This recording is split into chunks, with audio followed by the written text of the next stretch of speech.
Halo semuanya, kami dari kelompok 7 yang beranggotakan Aurel Aprilia, Lili Dwi Rahmawati, Akriatu Niswah Aulia, Rara Rizka Aprilia.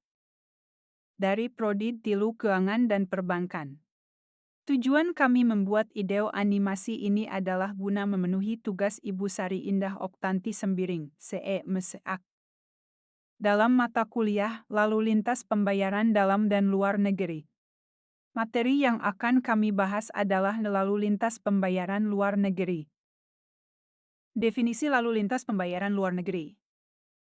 Lalu lintas pembayaran luar negeri, LLD, mencakup semua transaksi pembayaran yang melibatkan penduduk suatu negara dengan penduduk negara lain.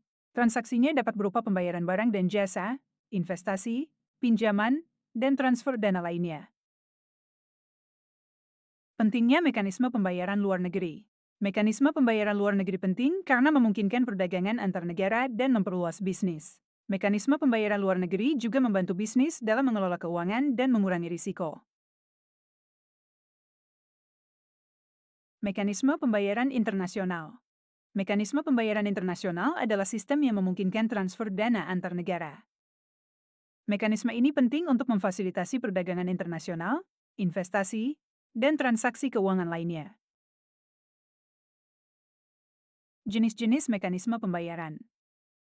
1. Pembayaran di muka, advance payment. Dalam sistem pembayaran ini pembeli, importir, membayar di muka, pay in advance, kepada penjual, eksportir, sebelum barang-barang dikirim oleh penjual tersebut. 2. Buka akun, open account. Dalam mekanisme open account ini pembayaran dilakukan setelah pembeli menerima barang, sehingga dapat dikatakan bahwa mekanisme open account merupakan kebalikan dari advance payment. 3. Surat kredit, LC Letter of Credit.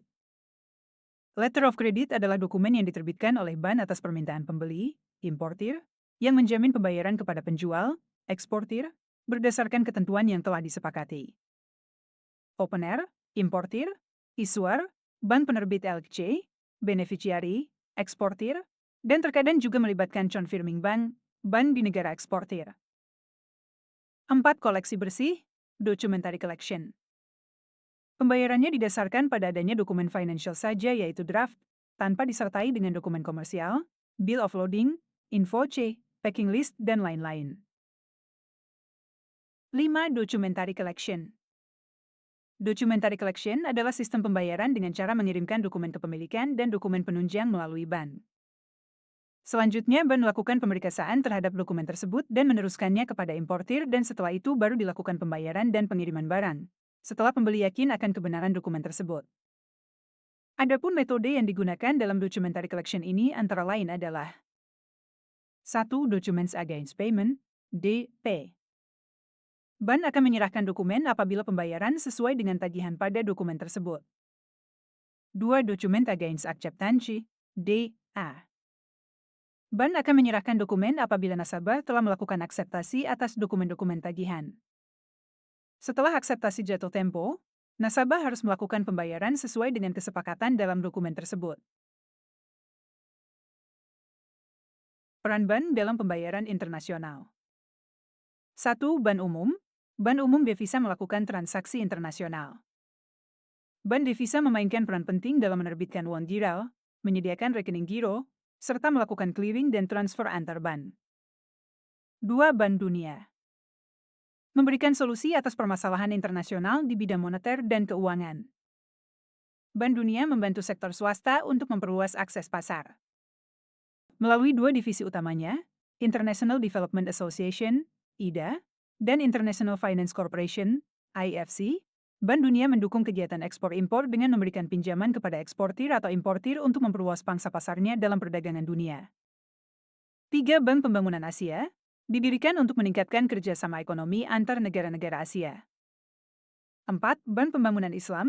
Lembaga ini berfokus pada pengaturan transaksi komersial antar negara-negara Islam serta mendukung sistem keuangan berbasis syariah. Peran lembaga non-bank. 1. World Trade Organization, WTO. WTO bertugas mengatur ketentuan perdagangan internasional untuk memastikan bahwa semua anggota mematuhi aturan yang telah disepakati. WTO juga berfungsi sebagai mediator dalam menyelesaikan sengketa perdagangan antara negara-negara anggota. 2. International Monetary Fund, IMF. IMF membantu negara-negara anggotanya mengatasi masalah neraca pembayaran dan menjaga stabilitas ekonomi global. IMF juga berperan dalam memberikan nasihat kebijakan ekonomi kepada negara anggota untuk meningkatkan daya saing mereka di pasar global. Tantangan dalam lalu lintas pembayaran. 1. Fluktuasi nilai tukar. Perubahan nilai tukar mata uang dapat mempengaruhi biaya total transaksi, sehingga pelaku usaha perlu mempertimbangkan risiko ini saat melakukan transaksi internasional. 2. Risiko hukum dan penyelesaian perdamaian.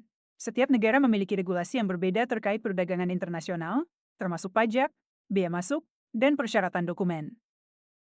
3. Peran lembaga multilateral seperti WTO, ketidakstabilan politik atau ekonomi di negara asal atau tujuan dapat mempengaruhi kelancaran transaksi, termasuk kemungkinan pembatalan kontrak atau penundaan pengiriman barang. Solusi untuk mengatasi tantangan. 1. Penggunaan asuransi perdagangan. Asuransi dapat melindungi eksportir dari risiko non-pembayaran atau kerugian akibat kerusakan barang selama pengiriman. 2. Konsultasi hukum internasional. Pelaku usaha disarankan untuk mendapatkan nasihat hukum terkait regulasi perdagangan internasional agar terhindar dari masalah hukum. 3. Peningkatan edukasi perbankan. Edukasi tentang mekanisme pembayaran internasional bagi pelaku usaha kecil akan meningkatkan pemahaman mereka terhadap proses ini. Kesimpulan. Lalu lintas pembayaran luar negeri merupakan aktivitas keuangan yang melibatkan transaksi antar negara, mencakup pembayaran untuk perdagangan, investasi, pinjaman, dan transfer dana lainnya. Mekanisme pembayaran seperti pembayaran di muka, open account, letter of credit, dan documentary collection mempermudah proses transaksi internasional. Bank serta lembaga internasional seperti IMF, Bank Dunia, dan WTO berperan penting dalam mendukung dan mengatur kelancaran sistem ini.